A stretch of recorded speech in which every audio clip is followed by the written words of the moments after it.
Okay, so now the last part about operating systems structures. So if we look at the evolution of operating systems over time, we can observe that things got more and more complicated over time. In the beginning, operating systems had a simple structure, or also called monolithic structure. There was no dual mode, so basically all applications were directly interfacing with the hardware for exchanging input or output. Of course, this makes everything vulnerable to wrong or malicious code, okay? But this was just the beginning of operating systems. So from simple structures, we then move to the so-called layered approach. It's a modular approach in which you have these layers, and each layer maintains some data structure, set of functions and routines.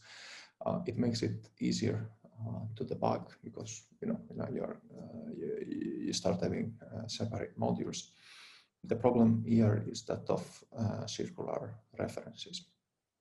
So you might want to have a module that contains the scheduler, the CPU scheduler, and that would be above the module of the processes, because first you need to define what a process is, what a running program is, and then you can decide how you schedule them, okay? But on the other hand, you might want to have the module about processes that stays above the module about CPU, where you might have also the scheduler, because it's the processor who uses the CPU, not the CPU that uses the processor. It's hard to define and interconnect the different modules if you need to keep them in this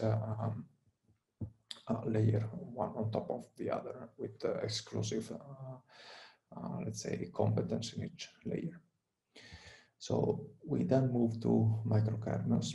Okay, the idea here was to keep the core part of the operating system as small as possible and move everything that is not essential to the system or to the user level program.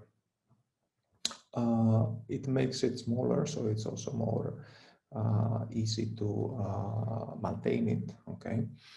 And if you need to frequently update the system and user level programs, this is also a good idea, because you don't need to recompile the entire kernel, given that these modules now are external to the microkernel. It's also more secure because you run more stuff in user mode. Okay, so you have a smaller set of portions of code that are the ones that can actually run privileged instructions. So this makes it more secure. But of course, it might suffer in performance if you have to manage the file system, and every time you have to do something with the disk, you need to switch mode and give control to the microkernel. You are wasting CPU cycles that, and this in turn will affect performance.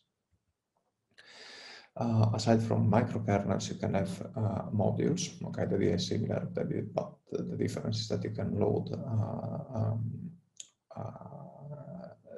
the modules inside the kernel either at boot time or on demand. And this is was commonly done, and it's still done in the major operating systems we have today. And you don't need to recompile the kernel. That's the important thing.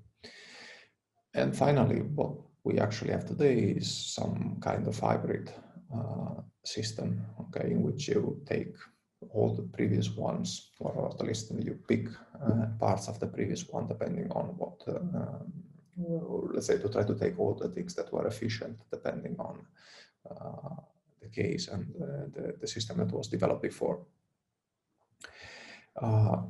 Here you just have some examples. So if you look at the OS X, you see that you have a layered structure, okay? And then inside each layer, you can have different parts, different modules.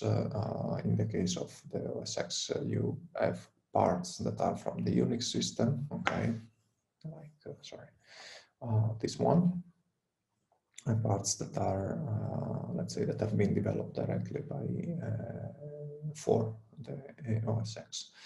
The nice thing here with the layer structure is that if you later on find out that you want to reuse your operating system, for example, to port it to the iPhone, as it was done in the beginning when the first iPhone was released. Then you can keep your core layers and keep adding new layers on top of it. Okay, so for example, a new layer that has to do with touchscreen that was not there before the iPhone.